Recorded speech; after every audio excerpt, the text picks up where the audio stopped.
been a few alliances created for this federal election. One that people maybe didn't see coming involves three parties, one of them itself comprised of a number of different parties. The Fusion Party was formed back in 2021 after a merger of the Science Party, Pirate Party, Secular Party, Vote Planet, and Climate Change Justice Party. And at this federal election, they've aligned with Democracy First, a never registered minor party with Vern Hughes, a perennial candidate, as one of its main figureheads. Democracy First has gone through a number of name changes since it was founded after the 2022 election. At one point, it was known as the Conservative Party. In addition to that, they've also joined forces with the Australian Progressives, which was formally registered and did contest the last federal election. And they're standing across Australia in the Senate. Miles Whittaker is from Fusion and he is the party's candidate for the Senate in New South Wales. He spoke to Six News to discuss the alliance a little earlier. What we have to understand is that in this country, there is a huge impetus towards the status quo and a huge impetus towards the major parties, but that is entirely artificial and it's being pushed by a combination of regulation and big money and special interests. And so many of us who are so frustrated by how change is stymied and stagnated in this country are coming at this from many different directions. And for years, we were trying to go it alone. And essentially one day, the circumstances aligned and the stars and the moons and the planets aligned, and essentially we said it's time to put aside our egos and time to move together, that we have so much in common that we may as well unite. And so that was essentially the founding story of Fusion Party 3 years ago. And now here we are again doing what internally we're calling Unite 2.0, where we're essentially relaunching Fusion Party for the federal election this year with a new coalition of parties. And so the old ones are still there. So we still have Pirate, Science, Secular, Vote Planet, Climate Emergency, but now we are welcoming a coalition with Democracy First and the Australian Progressives. So the Progressives themselves have a history that is almost as long as many of our member parties, being founded in approximately 2016, whereas Democracy First is much newer. And so there's new ideas, new faces, old faces, and many different people and movements coming together, which is essentially the 10-second summary of Fusion Party. Many strands woven together makes a stronger rope. Yeah, and if you put it together a whole timeline, you're right. There are a lot of parties that have gone into this, gone into Fusion alone, as you said, but also have gone into this alliance. In terms of this alliance, whenabouts did discussions start? I know, and I'll note also, as you might be planning to mention anyway, the Australian Progressives, they were registered on their own. Democracy First has never been registered. So when was this really proposed? Because it has come out of, I guess, nowhere for me. Yeah, well, it's an interesting and a complicated question because ultimately people and society and politics is complicated as well. And I'm an advocate against sort of oversimplifying things. But there's a great analogy here, I guess, with evolution, if I could take a sort of scientific angle, where you can look at monkeys and great apes, and then you can look at humans a few million years later and be like, okay, well, when did the monkeys become the humans? Well, the answer is there is no clear line. Like obviously in fusion, there's points where very formal decisions were made. There were times when things were formally announced. There's sort of milestones we can look at along the way. But a great example of why there's, this kind of blurring over is how many of us in Fusion were literally volunteering and supporting members of these other candidates or parties in previous elections. Maybe not officially as, under whatever sort of label or title we wear, but we were there all the same. We're friends with these people. We're friends with their ideas. And so sooner or later, there came a point where we're like, look, we can work together more closely. We can get sort of some of the redundant barriers out of the way and actually make real change, lasting, impactful change. And so, in terms of what all these parties stand for, and that includes the original member fusion parties as well, where's the kind of collective here? What makes it, I guess, close enough that you're able to form an alliance? Because I'd imagine, you might have some differences here and there, but you've got to have some level of unity to be able to enter into a coalition. Yeah, no, that's like the first questions everyone's going to ask.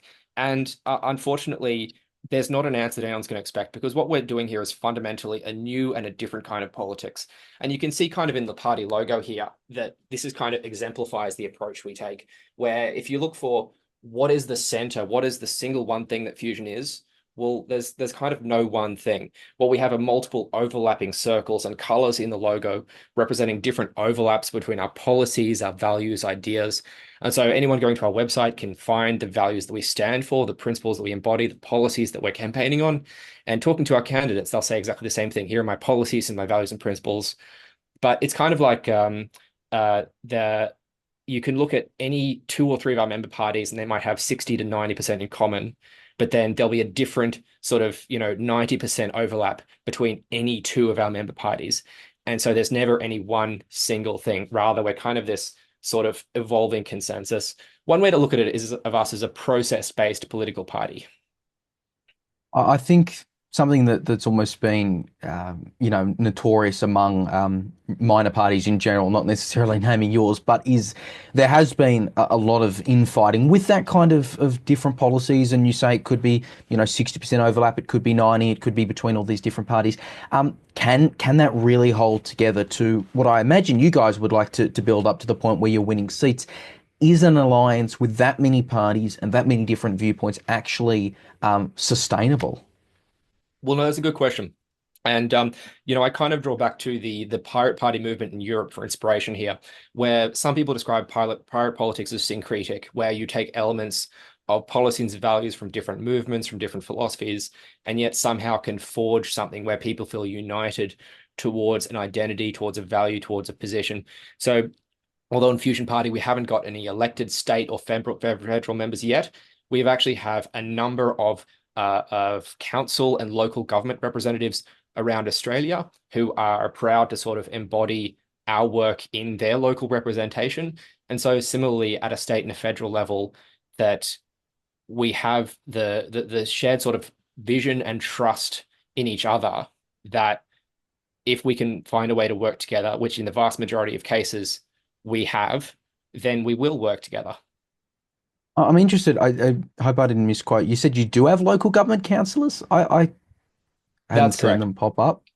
Yes, so they tend to have a low profile as for various reasons. Local politics tends to be depoliticized in Australia. Um, in many cases, that's actually by request that party politics tends to stay away from local government. There tends to be a lot of skepticism against party politics in lower government. Right. Um, Fusion has, and I don't know whether, and you can obviously answer this, whether you guys reject or agree with the label, but I guess by some who've seen it on the outside would put it, they'd say this goes in the left camp if you had to split it. Do Mhm. you see the party fitting in that way as kind of a Greens-like party in some regard, or is that just not, does that not fit for you? Well, no, I mean that's kind of the thing. Like one way that I like to look of us as being the last teal party in Australia, or the last of the teals. And maybe that's a bit of an unfair way to put it, because obviously the teals aren't a party, they're a movement. And so like you could look at the teals and say, look, are the teals left wing or right wing? Well, they have some left wing policies, they have some right wing policies. Are they centrist? Well, it's kind of hard to say. I mean, if you kind of look at it in a general sense, it would be fair to say we are center left or center to left, while acknowledging that there are some moderately far left policies and some policies which are actually supported by right wingers within our policy platform. So again, it kind of comes back to the idea of this being a process-based political party, where one thing which we try to do very hard is look at the evidence and then develop evidence-based policy, and then not being afraid to adjust if the evidence changes. Democracy First, Vern Hughes, I think in his announcement of this, he described the alliance as non-ideological. You've just talked there about kind of evidence-based decision making and policies, but I guess a lot of people would probably attach an ideology to a party standing for something.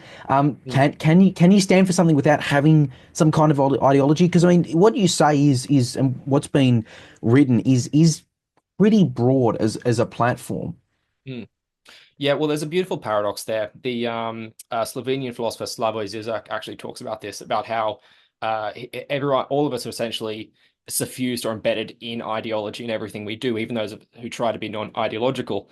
So to sort of put aside the philosophy for a second, the paradox here as expressed through us is that we don't want to take a zealous sort of theory-driven position where the theory says one thing and say we're always going to do that even if the evidence disagrees. So it's kind of more like it's a hard and fast general rule. And so maybe in this sense, it'd be fair to call us centrist in that if the theory clashes with the evidence, we're more likely to side with the evidence than the theory. And so in that sense, we're biased towards evidence rather than ideology. In relation to this alliance, and speaking of Vern Hughes, I mean, he's a man who's shopped around in minor parties a lot. He's been with the right-wing Federation Party. I think he was involved in the Democracy First is really part of the establishment of, or the successor to the Conservative Party, which he was involved in. I Mm. mean, that doesn't sound very not left, not right. It sounds pretty firmly right if he was involved in the Conservative Party barely a year or two ago. Yeah. Well, I mean, if you go back to the history of many of our major influencers, candidates, organizers for all of our member parties, you will find literal socialists and Marxists and anarchists in there as well. And so like there's this weird kind of wonderful paradox where the community that we've been building and have built and will continue to build genuinely tries to find collaboration and common ground towards positive solutions for Australia that is independent of ideological positions.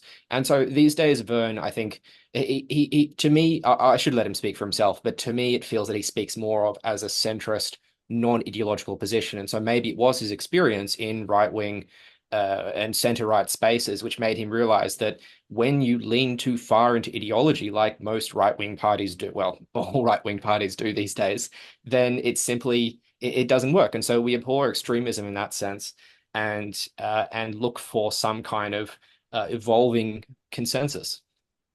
Speaking of evolving consensus, in terms of your own policies, just as Fusion kind of standalone here, are you still maintaining those? Are you still, I guess, as a party in control of your own policies and the alliance is more broad? Is that the right kind of understanding?